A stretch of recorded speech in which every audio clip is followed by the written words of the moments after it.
Rain made the September earth heavy, a thick smell of clay, and cut grass rising as they lowered Frank Whitfield into the ground. The tent flapped. Umbrellas knocked. Mara kept both palms flat on the edge of the casket until the last inch of polished wood vanished. She heard Bree breathe out a sound like someone losing patience in a checkout line. Ethan squeezed Mara's shoulder without looking at her face.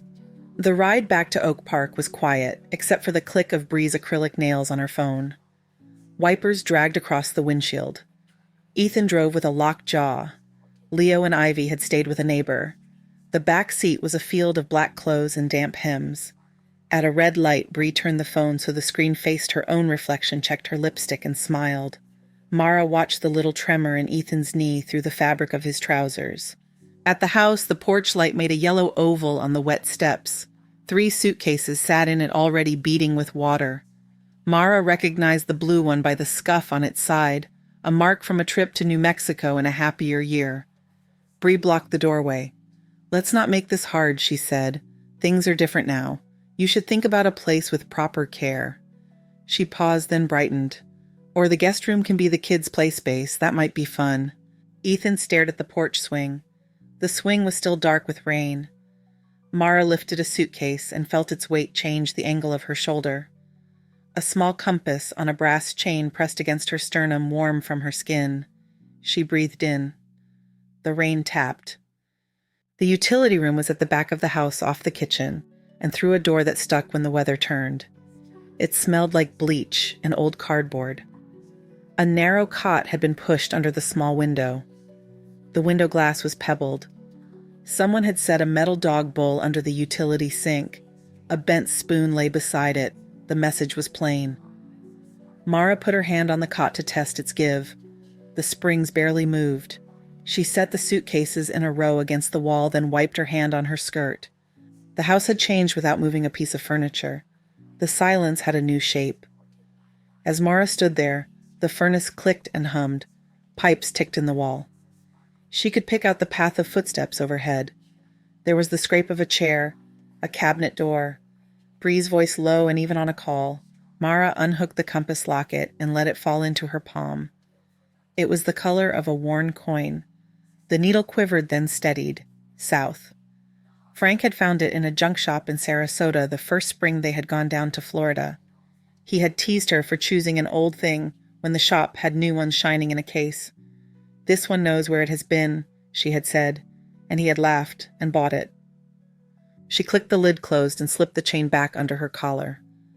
A box on the shelf above the cot held a stack of recipe cards. Blue ink Frank's looping hand. Lemon bars, roast chicken flan.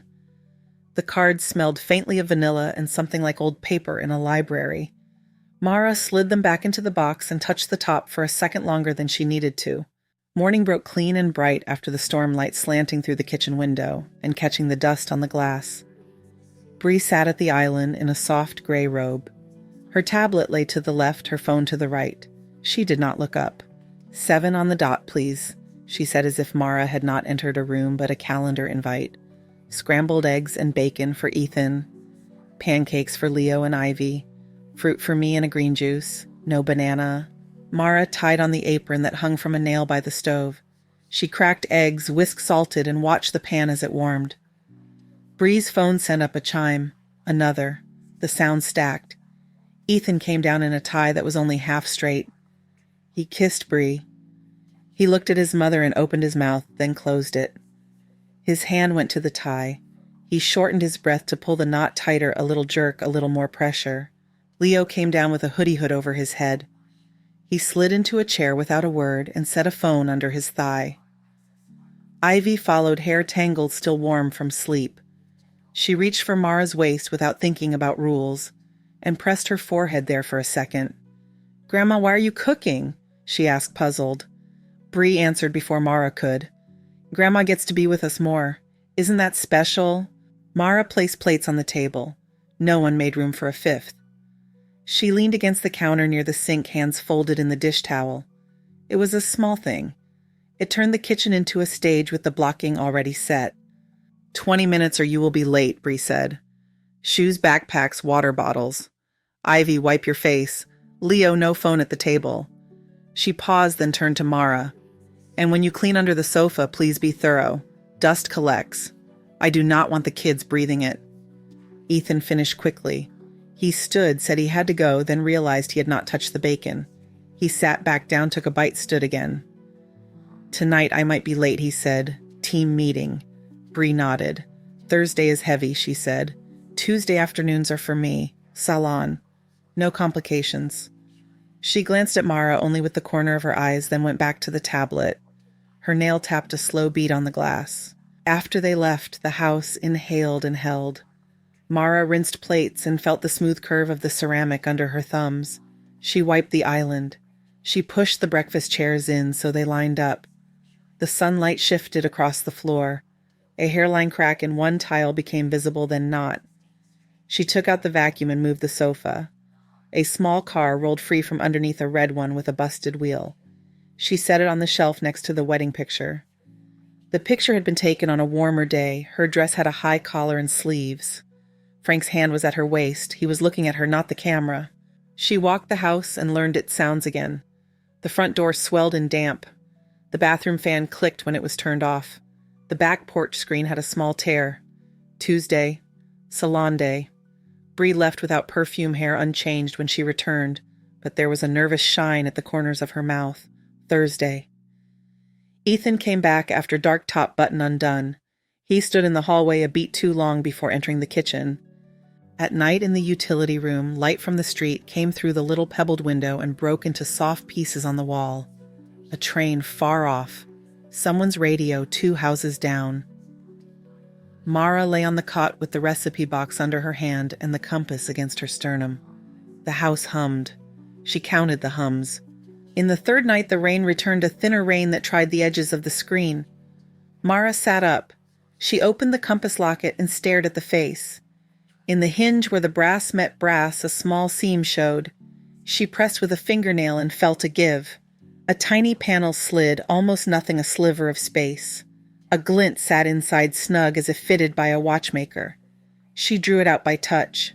A key lay on her palm light as a paperclip cut sharp, polished so true it seemed to give off its own faint shine. She closed her fingers around it and sat very still until her breathing slowed. Then she stood and opened the utility room door. The hallway was dark, the kind of dark made by a house that sleeps, but does not fully trust that it can. Mara moved without turning on a light. She knew where the rugs were, where the floor creaked, which boards would complain. Frank's office door was at the end of the hall past the family photos and the framed print of a hawk over prairie grass. She put her ear to the wood, then her hand to the knob. The office smelled like old leather and dust warmed by afternoon sun. The chair by the window was angled just so. The bookcases stood shoulder to shoulder. In the second case from the left, near the middle shelf, a book with a cracked blue spine stuck a fraction forward as if it had been pulled and then pushed back in a hurry. Mara stepped closer and saw the thin crescent of air along its edge. She placed the key flat against her lifeline, closed her hand again, and exhaled once through her nose. The room was very quiet. Somewhere in the house a pipe ticked as it cooled. The blue spine waited in the lamplight, a small thing out of place by the width of a fingernail. Mara brushed the cracked blue spine with 2 fingers. It moved a hair. She pinched the top and eased the book forward. Wood behind it was not wood at all, but a painted panel with a keyhole cut so fine it was almost a shadow. She set the tiny key in place. It turned without a squeak. The panel clicked. A square of metal swung inward on oiled hinges, and the faint smell that came out was paper and iron and the ghost of Frank's aftershave. Inside, things had been arranged like a careful mind made a map. Folders with tabs, a flat fireproof envelope, a bundle of stock certificates tied with twine. A thin leather wallet that held a credit card in Mara's name she had never seen. On top lay a letter in blue ink, the same blue as the recipe cards, her name on the envelope in Frank's loop. She stood with her hand on the edge of the cabinet until her breath evened, then slid the letter free. She did not sit. She read it standing the edge of the shelf, cutting into her hip. It was not long. It was precise. He wrote of transfers filed and witnesses present, of dates and counties, of the way the sun looks on water when you know you have done the hard thing. He wrote that he trusted her judgment, that he had chosen quiet paths because quiet things endure. He ended with a single line in his smaller script. Keep the compass where your pulse is. The rest is a matter of light. She folded the letter back along its crease and placed it under the bundle of deeds. Oak Park in her name. SIESTA key in her name. A parcel in Fort Lauderdale also in her name. The legal description a string of numbers and directions like a secret song. She set her old phone to camera and took slow, careful photos. She turned each page with clean fingers. She put everything back in the order he had chosen, then locked the panel and slid the blue book into place until it was flush. Morning had edges. The kitchen window gathered light. Dust settled, then lifted when the vent hummed on above the stove. Bree sat at the island with her tablet. She had a pen in her hand, tapping once each time a message landed. 7, she said. Ethan needs coffee black, no sugar. Her robe was soft gray. Her voice did not change. Mara set the kettle on and cracked eggs. The sizzle filled the space that used to hold the sound of Frank clearing his throat before he spoke. Ethan came down in a shirt that had one collar point folded under. He did not fix it. He said good morning to everyone and no one. He drank half the coffee in one go and blinked. Leo shuffled in and sat in a chair with his knees pulled up under his chin. Ivy trailed a stuffed rabbit and stood on tiptoe to look at the pancake batter. It smells like Sunday, she said. Bree smiled in a way that had no warmth in it. Eat, she said. Then shoes, backpacks. Thank you. The day spread itself thin and held. After the car doors thumped and the house took its long breath, Mara washed the last plate and dried her hands on the towel with the frayed corner. She took a bus to Lake Street and walked 3 blocks past the bakery to a small office where the letters on the glass read Pearson Daughters. The lobby smelled like lemon oil and legal pads. Family photos lined one wall, including a yellowing paper from a county fair spelling bee. Alan Pierce came out with his reading glasses pushed up on his head and both palms open. They sat in a room with books to the ceiling. He ran a fingertip down the edge of the Wilczek dates, nodded to himself in small motions. Frank did this with care, he said. I can file injunctions today. Mara shook her head. Please keep copies, she said. Please do nothing I do not ask for. Alan weighed her face with his eyes, and then the words caught up in his mouth. All right, he said. We proceed on your timing, but I will not be hard to reach. She left with certified copies and a card in her pocket that had his private line written in pen. On Madison, she stepped into a store that sold radios and batteries and a wall of phone cases. The clerk showed her a recorder, no bigger than a pack of gum, and a camera that disguised itself as a black button. He talked about battery life and playback quality in a voice that took no interest in why she wanted these things. She counted out cash from her wallet and left with a small brown bag that barely had weight. Back in Oak Park, the house had the cool inside feel of a place recently vacated. She moved through it with no sound in her shoes. She taped one recorder under the lip of the hall console table tucked tight against the frame. The other she slid behind a row of books on the lowest shelf in Frank's office microphone, pointed toward the desk. She tested the button camera by pinning it to the inside of a floor-length curtain in the living room, its lens peeking through the weave. She spoke once low into the quiet. Tuesday. Bree goes to the salon. Then she pressed stop and listened to her own voice on the playback, thin and flat and steady. Tuesday came and Bree left at 2. She returned at 5. Her hair had not changed. The smell of acetone rode in on her, edged by something too sweet. She stepped out onto the back porch and made a call with her face turned away. Mara moved in the kitchen without turning her head. The glass of the porch door carried sound if your hands were busy with a dish towel. A man's voice on speaker light and confident. Gabe. We have a buyer, he said. Fort Lauderdale wants to move. Bree said she had a holdout with a signature, a family matter, nothing to worry about. Thursday, Ethan stayed downtown. When he came home, his tie was off and in his pocket, and there was a red mark at the base of his throat where a collar had rubbed. He poured water and drank like someone had crossed a desert. He stood a long time in the doorway of the utility room and did not come in. Long day, he said. The words hung there and did not reach her. That weekend, Bree announced they would have a guest for dinner. She changed the tablecloth and put candles out and told Mara to find the good silver. The guest was Clive Mercer, who shook Ethan's hand with a grip built for photographs, and said the word capital as if it was a taste.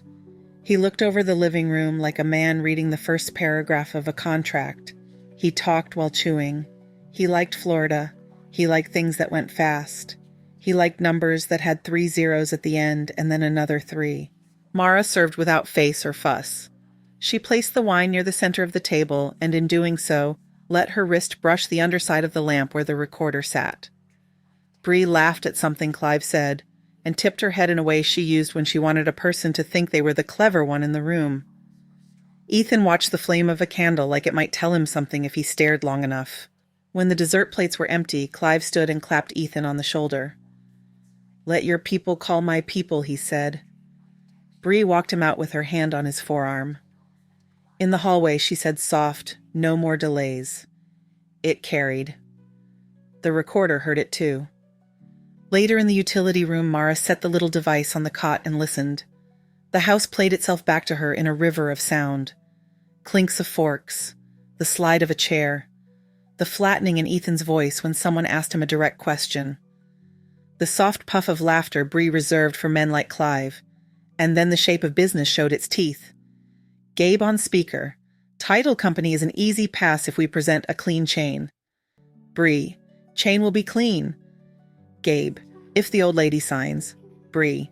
"She will not be a problem." Morning cleaning took Mara up the stairs to the primary bedroom while Bree ran errands. The room smelled like a department store.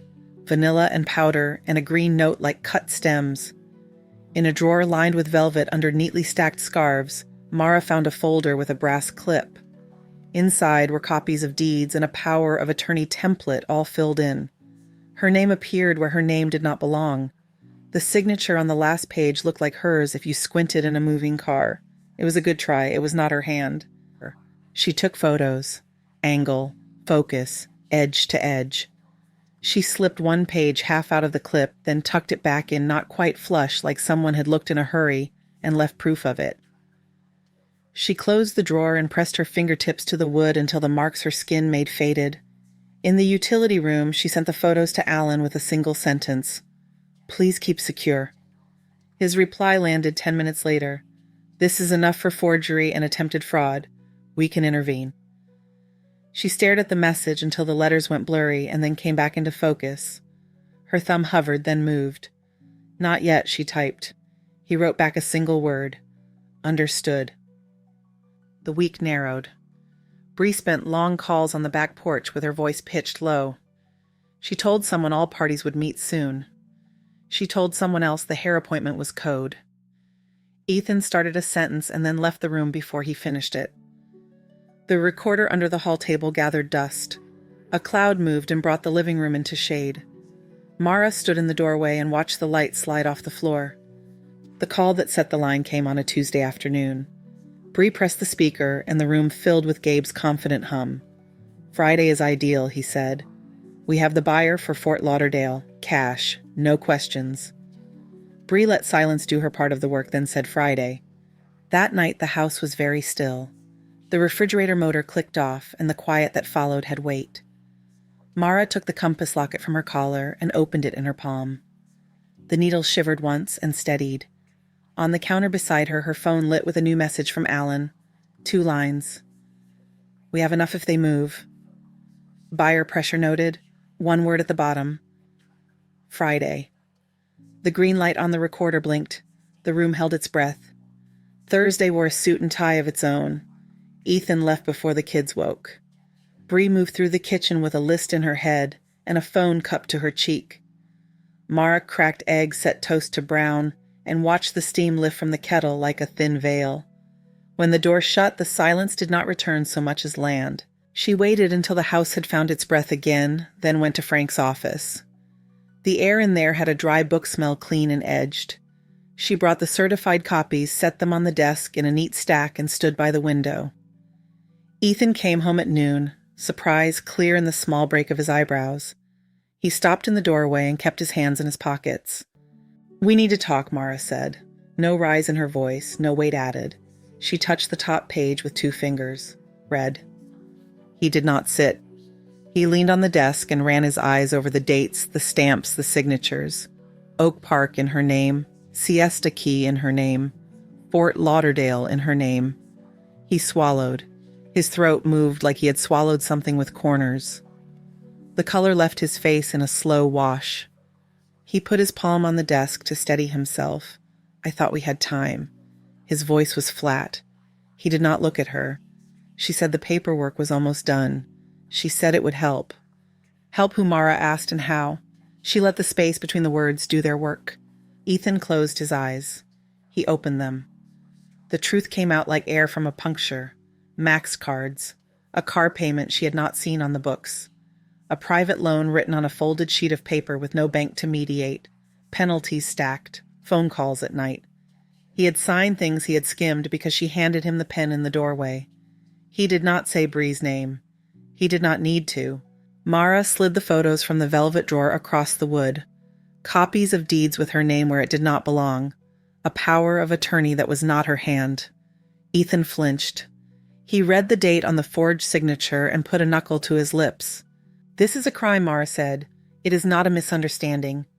If you move on Fort Lauderdale, you take that crime and carry it yourself. He stared at the window. He pressed his fingers to the glass and lifted them away. They left oval fog marks that faded. I am in a pit, he said. I kept saying I would climb out. I did not tell you because I thought I could fix it before it touched you. Cancel tomorrow, she said. Tell Gabe you are out, then we talk. His shoulders came up and stayed there. Brie will not let this go. This is not hers to let. He nodded like the motion hurt.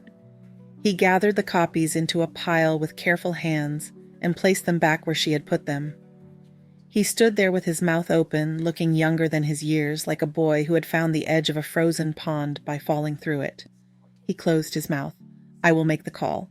The kitchen was bright with noonlight when Brie returned. Her voice found Mara before her face did. We are having a scheduling issue on Friday, Brie said. Tell me you are resourceful. No, Mara said. Tell Clive to eat early somewhere else. Brie came into the room with a smile so exact it had teeth. We have a plan, she said. You, on the other hand, have rest to consider. It is not good for you to be in the middle of stress. There are documents that can simplify things. Roy is coming by. Roy, who Mara asked, Delgado, Brie said. He is a specialist in family care. Roy Delgado arrived in a jacket that pulled at the seams when he lifted his briefcase. He smelled of a cologne that wanted to be cedar and mist. He took the chair at the end of the island like it belonged to him and laid out papers without asking. Mrs. Whitfield, he said, at your age these steps are common. Capacity is a legal term. It is not personal. Mara set a glass of water in front of him. She rested her hand on the back of the opposite chair and did not sit. State your field number, she said. He blinked. Excuse me. Your registration, she said. So I can read your record later. Brie's eyes flashed. This is ridiculous. Mara took out her phone and set it on the island face down. I will call Alan Pierce. We can all speak at once. Roy smiled without moving his eyes. There is no need to escalate. We are looking out for your best interests. Mara tapped Alan's private number. He answered on the second ring. She set the phone on speaker and said the room like a roll call. Brie, Roy Delgado, papers that speak of guardianship.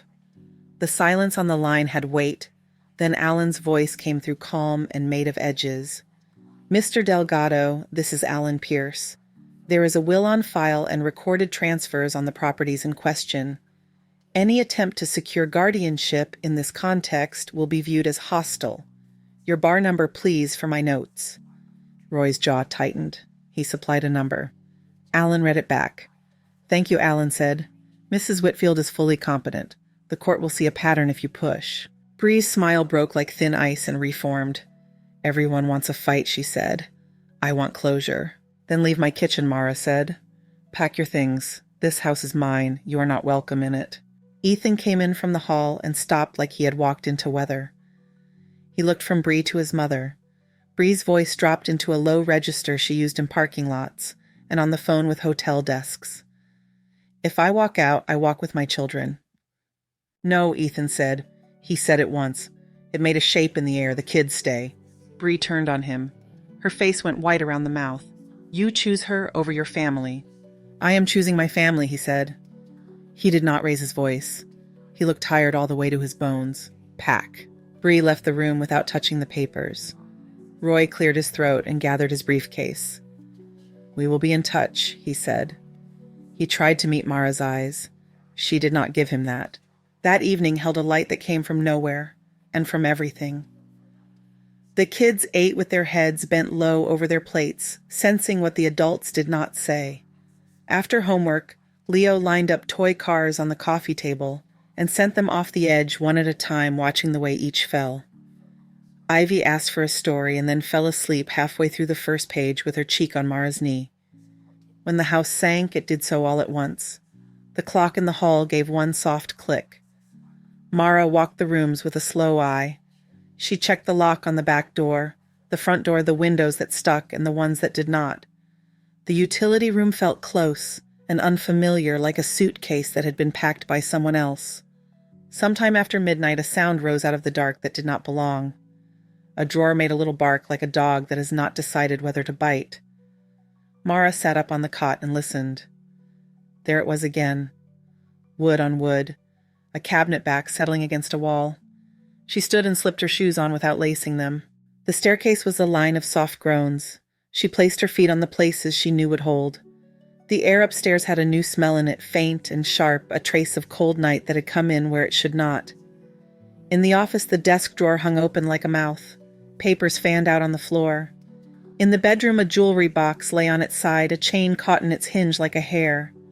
The back door showed a pry mark near the lock, a crescent pale in the paint. She moved through each room and saw the touch of a hurried hand. Nothing in the hidden cabinet had been reached. The blue book sat flush. The panel sat true. But the smaller places had been searched, the half-hiding spots that people choose when they are desperate and do not know a house the way a house knows itself. Mara picked up a page that had slid under the bed. It was a copy of an insurance form, not important, but it carried the smell of the person who had lifted it, a trace of a floral that had cost money and sweetness. She placed it on the stack and squared the edges. She fixed what she could fix. She set the rest aside and let it be. At 3:17, the phone rang. The sound went through her like a nail. She sat on the edge of the cot and answered without looking at the screen. Mrs. Whitfield. A man's voice clipped and careful. "This is Captain Avery Holt with the Sarasota County Sheriff's Office. I am calling regarding your daughter-in-law. We have her in custody for breaking and entering at a residence on Siesta Key registered to you." By late afternoon, the air in the Sarasota station had the taste of old coffee and cold metal. Fluorescents hummed overhead. Captain Avery Holt met them with a folder under his arm and a face that had learned not to move more than it had to. "Mrs. Whitfield. Mr. Whitfield." He shook each hand with the same measured grip and led them to a small room with a table that showed scratches like maps. "Your daughter-in-law was picked up at your Siesta Key address," a neighbor called. There was a broken window at the side door and pry marks on the lock. He set the folder down and opened it to a clear sleeve. Inside sat a stack of documents. Deeds, a power of attorney, a medical authorization. Each bore Mara's name. Each had a signature that looked like hers if you did not know what her hand did to the tail of an R. These were in her rental car, he said. Printed on good paper, not state paper. She told the officer she was retrieving what belonged to her family. She also named a buyer in Fort Lauderdale who was ready to move. Ethan sat with his palms flat on his thighs. His breath came short. "Is she all right?" he asked. "She was not hurt," the captain said. "She is calm. She is certain of her story. We have her in a holding cell. We will charge breaking and entering and possession of forged documents. The state may bring more." "May I see her?" Ethan asked. Captain Holt weighed the question, then gave a slow nod. 5 minutes. An officer will be present. He looked at Mara. "We will need a statement from you about ownership. Your lawyer can forward it." Alan Pierce, Mara said. "He has filings on record." The captain wrote the name. He looked up and met Mara's eyes. "Your house is secured now. We boarded the window." The neighbor says she saw a woman with a flashlight moving through rooms. It did not look like searching for jewelry. It looked like hunting for paper. In the hall, Ethan stopped with his hand on the doorframe. "If she asks for me to fix it," he said, "what do I say?" Mara touched his sleeve. "Tell the truth," she said. The holding cell had a bench and a stainless steel sink with a faucet that had been cleaned until it had no memory of hands. Bree sat with her ankles crossed, a posture that belonged in a waiting room, not here. Her hair was smooth. Her face was pale in patches and red in others, like light had missed parts of it. She stood when she saw Ethan. "You brought her," she said. She did not look at Mara. "Of course you did." "Bree," Ethan said, "this is not a misunderstanding." "It is theft," Bree said. "From your children." She smiled, small and brittle. "Do you think I do not know what she whispered to you? She took your father from you while he was alive, and now she takes your future. Look at yourself. Look at your shirt. You do not even know what you are without me." The officer by the door shifted his weight. Ethan set his hands on the rail like if he held it he would not float off the floor. "You tried to sell property that is not yours," he said. "You broke a window. You forged her name." "I corrected a mistake," Bree said. "I fixed what he hid. He hated me. He hid everything he could. He loved little tricks." Her eyes flicked to Mara and away. "He gave you a toy compass so you would feel brave. And you do. Old women like talismans." The 5 minutes ended at 4. The officer tapped his watch. Bree sat back on the bench and smoothed her skirt with her palms. "You will regret this," she said. "When the bills come and they will do not call me, there will be nothing left to call." Outside in the thin strip of shade by the door, Ethan leaned against the brick and let the heat through his back. He did not cry. He did not speak. He breathed until the breath stopped sounding like a saw. Captain Holt met them again, papers in hand. "We will hold her for arraignment," he said. "The judge will decide bond. I suggest you secure your Florida property and file for protective orders if you have not already." Mara called Alan from a metal bench that baked her legs through the fabric of her skirt. He answered in 2 rings. She laid it out with no decoration. He listened and asked for the case number. "I will file for an order of protection for you and an order limiting contact with the children," he said. "We will also notify the school and the recorder of deeds. I want you home safe. We will handle the rest." They flew back before midnight. Oak Park wore a soft rain and the smell of wet leaves. Mrs. Carter from next door had kept the kids. She had set a plate of cookies on the counter and left a note in big, careful letters that said both slept fine. "Thank you for letting me help." In the morning, Leo and Ivy came into the kitchen with hair pushed flat on one side. They saw the strain in the air at once. Children do. Ivy climbed onto a stool and put her chin on the island. "Where is Mom?" she asked. Ethan pulled a chair close and sat so his knees touched the stool legs. He spoke in a voice that had been sanded down. "Mom did something the police say is wrong," he said. "That means they keep her and grown-ups talk and judges decide things. It does not mean she does not love you. It means she has to fix hard things." Leo watched Mara. His eyes were older than his face. "She tried to take your house," he said. Mara placed a hand on the island where he could see it. "She tried to take papers," she said. "Papers are not people. You two are safe here." Ivy blinked fast. She sniffed and nodded like she had decided that was the rule she would follow. Leo put his hand over the little car he had left on the shelf. He did not move it. He held it in place and watched his fingers turn white at the knuckles and then pink again. At Pearson Daughters, the air smelled like lemon oil and legal pads, same as before. Alan spread the photos on the conference table and set a calculator to one side. He made stacks. He wrote figures on a yellow pad. Credit cards with balances that fed on interest. A car note. A personal loan from a private lender who wrote his name without his title. Penalties, late fees. A total that ate the room for a moment. It was not ruin. It was not nothing. "About 60, Alan said. "Most of it clean debt, some of it not. We will handle the clean. The other needs careful steps." Ethan took the paper and stared at the number like if he looked long enough it would divide. "I signed some of it," he said. "I was there." Mara set her fingers on the edge of the yellow pad and drew it back to her. "We will pay what is ours to pay," she said. "We will set rules." She turned to Alan. "Write it down. He will go to counseling. He will not sign without counsel. He will not sell or encumber anything in my name. If he breaks that, you stop everything and call me." Alan nodded and wrote in the words the law liked to see.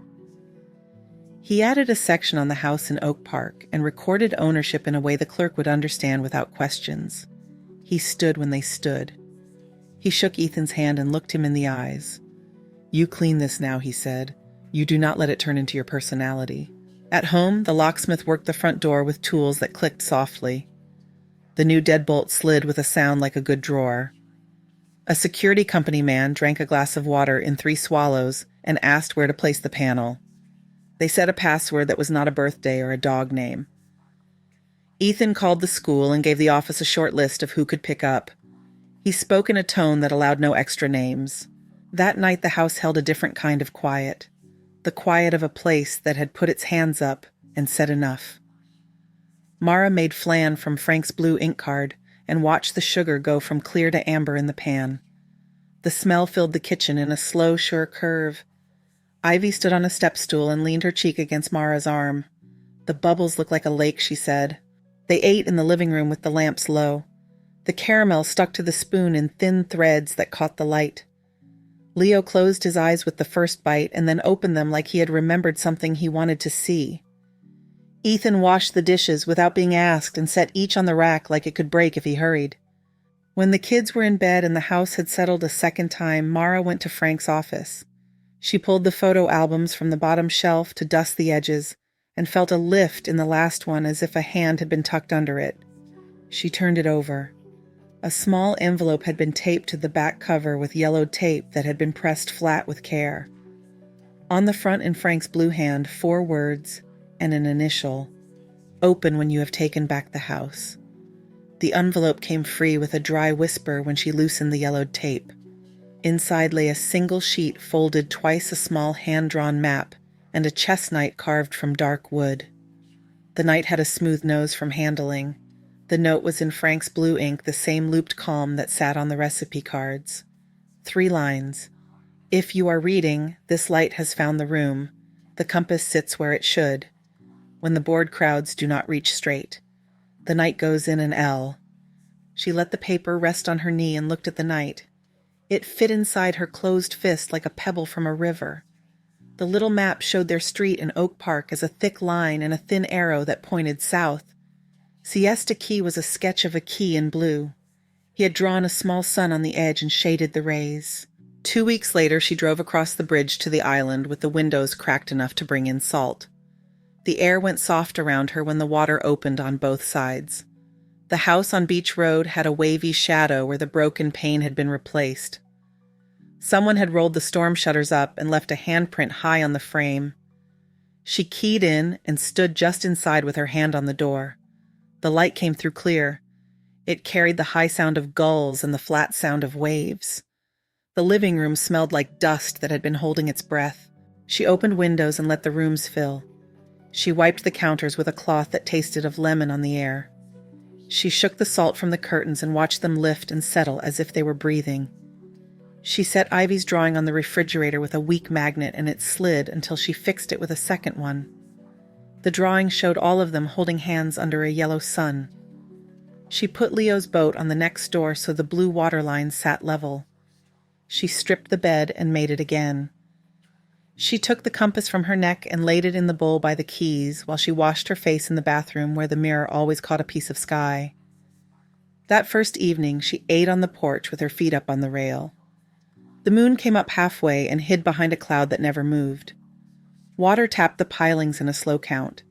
The house was a body that had stopped bracing. She could feel it in the floorboards under her heels. On Saturday, Ethan drove down with the kids. Leo came at her in the driveway with a backpack and a wave. Ivy ran past to the porch and turned in a circle to see the view from all sides at once. They set their bags in a scatter and went to the beach with a bucket and 2 plastic shovels. The sand was cool on top and warm a finger deep. They dug a moat and slapped wet walls into place. Leo pressed shells in a row to make teeth for a dragon that stood watch at the gate. Ivy sang to the water as it crept up to test the edge. Ethan brought a blanket and coffee and paper cups and sat with his shoes off. The look in his face had loosened, but did not yet know what to do with the slack. He watched the kids and then the horizon.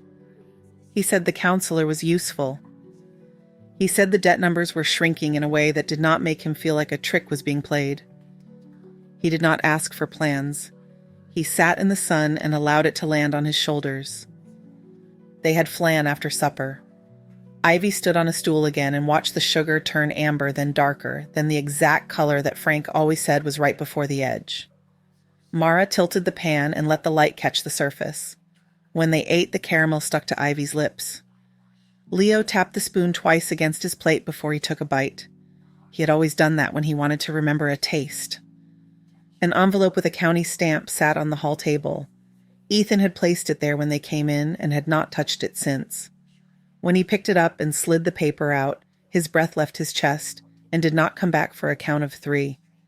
He set the letter down and put his palm flat over the seal. He did not need to say what it said. The room knew. He turned to the sink and washed his hands for longer than the soap required. When he came back, his eyes were red at the edges, without tears having fallen. Sunday afternoon, they took the long path along the water where the sand is packed hard by the tide. They walked past a couple in sun hats and a boy with a kite that refused to climb. Ivy ran ahead and then doubled back to tell them she had found a shell that looked like a small ear. Leo pointed out pelicans that skimmed the surface and managed not to laugh at their serious faces. Ethan picked up a piece of driftwood and turned it in his hand until it felt like a handle. Back at the house, Mara took the compass and the wooden knight to the porch. She threaded the knight onto the chain and let it rest against the little brass case. The pieces sat together without arguing about space. She slipped the chain over her head again and felt the cool of it on her skin before the warmth of her body made it belong. The living room had wide windows that made rectangles of light on the floor in the late day. The rectangles moved in careful inches. The dust in them looked like small worlds. She ran a cloth along the sill and felt the slight drag where salt had gathered. She liked that the house asked for small care and gave it back in air and light. The kids drew after dinner. Ivy made a new picture with a lighthouse and a line of birds like notes on a staff. Leo drew a shape that started as a boat and turned into a diagram of a bridge. He labeled the parts with tidy letters and then put the pencil down as if the page had taken what it needed. Ethan washed the pots and did not look at his phone. There were calls on weekdays. A clerk needed a confirmation number. A counselor called to set the next time. A woman from a family center spoke about supervised visits and gave a list of available hours. Ethan asked short questions and wrote times on a notepad with a cartoon whale on it. Ivy watched his hand move and asked if she could add a star next to the day she liked. Ethan said yes and drew a small star first so she could copy it. When the visits came, they happened in a room with blue chairs and a fish tank. The kids went in with backpacks and came out with drawings that had new colors in them. They did not say much on the ride home. They sat closer than usual on the couch after warmth worked better when it was shared. The monitor from the center called to say the hour had been followed well. No one asked for detail beyond that. One evening, Leo and Ivy fell asleep on the porch, while the sky went the color of a bruise that was almost gone. Mara covered them with a light blanket and listened to their breathing even out. Ethan stood in the doorway with his shoulder on the frame. He said he was thinking about water and how it changes the way people carry their bodies. He said the old house felt like it held its own breath, and that this one did not. He did not press past that. He let the thought sit. Late that night, she opened Frank's note again and set it beside the compass. The brass face picked up the lamp. The needle steadied toward the same south it always had. The knight knocked once against the case when she moved. She liked the feel of the two together. One knew direction. One knew how to move when a straight line failed. She walked barefoot to the open door and stood at the rail. The screen clicked in its frame when the wind pressed and relaxed. The ocean spoke in its old steady voice. It did not rush. It did not pretend to be anything else. Far out, a light blinked and went dark and blinked again. It could have been a buoy. It could have been a boat. It did not matter. Night had its own order. She touched the compass where it sat against her chest. The metal was warm now. Inside the house, the recipe cards rested in their box edges, soft from years of handling. The windows held squares of night. The children slept 2 rooms away. Ethan flashed the porch light twice to tell her the alarm was set, and she smiled into the dark. She did not speak the words in the note out loud. She did not need to. Frank had written them when the light was different. The light here was enough. She stood until the air cooled her shoulders, and then a small current pushed warm again from the door. She lifted the night where it hung and let it fall. The chain made a soft sound that the ocean folded into itself. She breathed in and then out and stayed a while longer. Thank you so much for listening to today's story. If this story resonated with you or made you reflect, I'd love to hear your thoughts, so feel free to share them in the comments below. And don't forget to subscribe and hit the notification bell so you won't miss the next story.